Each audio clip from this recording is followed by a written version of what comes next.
Hello guys, so in this video I actually just want to show you guys a few tips and tricks on cleaning your espresso grinder. In this particular instance, the tips and tricks on cleaning the Ceado E37J. Okay, so this is kind of a mid-range or mid to high-range espresso grinder, and it retails for about $1,000.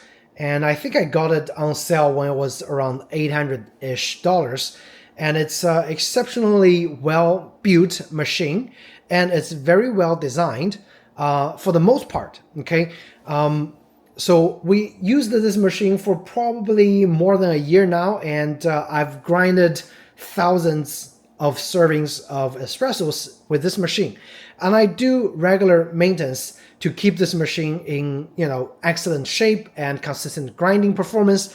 So I want to show you guys today that what do you need to do to restore the machine's performance, especially if you grind very oily, very dark roasts, because those oil and the dark roast kind of accumulates in the machine, which makes the grinding performance degrade rather quickly for any kind of grinders. Okay, so the Ceado E37J is no exception.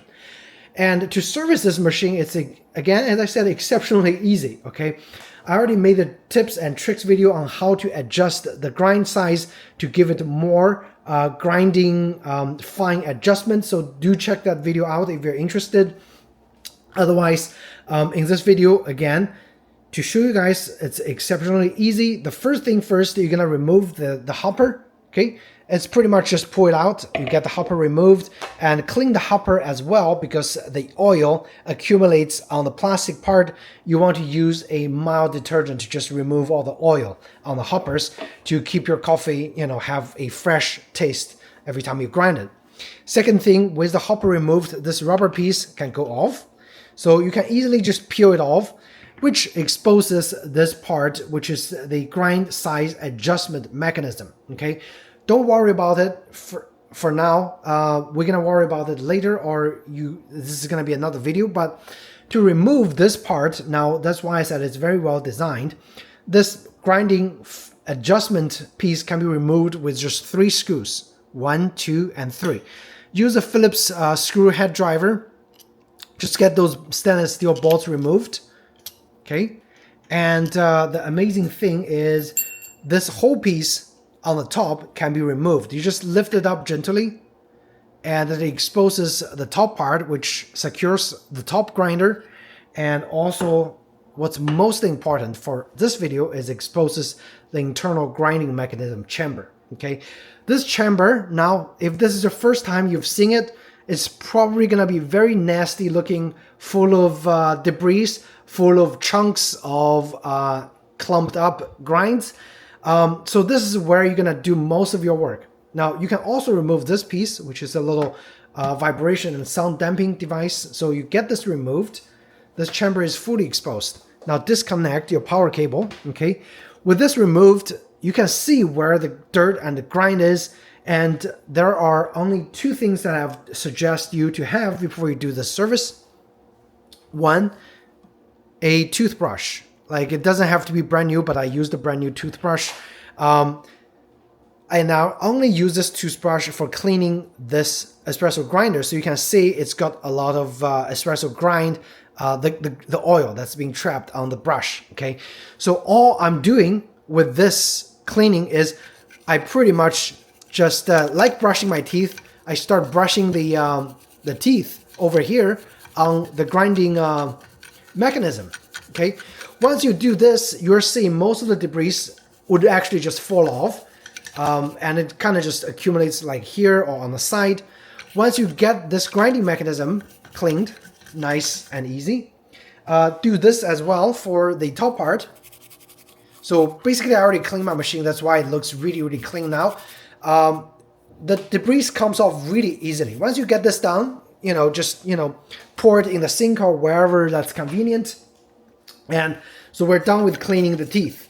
Now the next thing, which is a slightly more tricky part, is cleaning the gaps over here. Okay, so for this gap, if I flip the machine over here for you guys to see, Now just be careful and use a area that you can easily clean up because it's gonna be pretty messy, okay? So the gap, there's a hole there that feeds all the grinded espresso grounds into this area right here, okay? If you look from inside here, you'll see there is a little springy thing. You see that little spring? That springy thing actually keeps a lot of clumps stuck, okay? So where you need to pay the most attention is this little gate area right here. This gate area holds a lot of debris and grinds, leftover grinds. They just get stuck here because there's a little spring mechanism that kind of prevents them from falling off. So you need to use, now this is the second tool, you need a Q-tip. You need to use this Q-tip to kind of just gently like poke in and start cleaning all the areas near the gate, especially on the inside. Once you do that, you can slightly push it out and espresso grinds will come out like crazy. So I use the thing to catch it, and you can see this is only like, you know, a quarter of what came out. I already cleaned this like 3-4 times, and there are still grounds continues to come out from this little gate area, which is pretty amazing. So in terms of grind retention, this machine is not very good. It retains a lot of grinds, and they all get stuck in this little gate area. So that's the only downside I don't like about this machine. But in terms of consistency, it's extremely consistent. Okay, so that's the most important thing I want you guys to pay attention to, which is cleaning this area, the gate. And there is a little rubber piece here. You can just lift this up and also do a visual inspection of the little channel, what it looks like over there. And you can see on top of the metal piece right here. So it's secured by this screw. Okay, so that metal piece keeps the grind from falling off freely, so it doesn't, you know, splash all over when it comes out into the portafilter area. Okay, so this is also a good time to just use your Q-tip, just going there, cleaning the channel area, whatever is stuck there. It's very easy to remove. Okay, so once you have everything cleaned, the next part is actually just put the cover on top back there with the rubber piece attached, and then secure the 3 screws, and you're pretty much done with the basic maintenance of cleaning the chamber. Now, if you have a lot of grinds that all accumulates over here, what I suggest is just get close to your sink and just dump it out by flipping the machine. And be careful because it's really heavy. Once you flip it, just make sure the machine doesn't fall off and damage the machine or your sink, for that matter. But that's pretty much it. So I want to share this quick tip with you guys. If you haven't cleaned the machine, you definitely need to do it.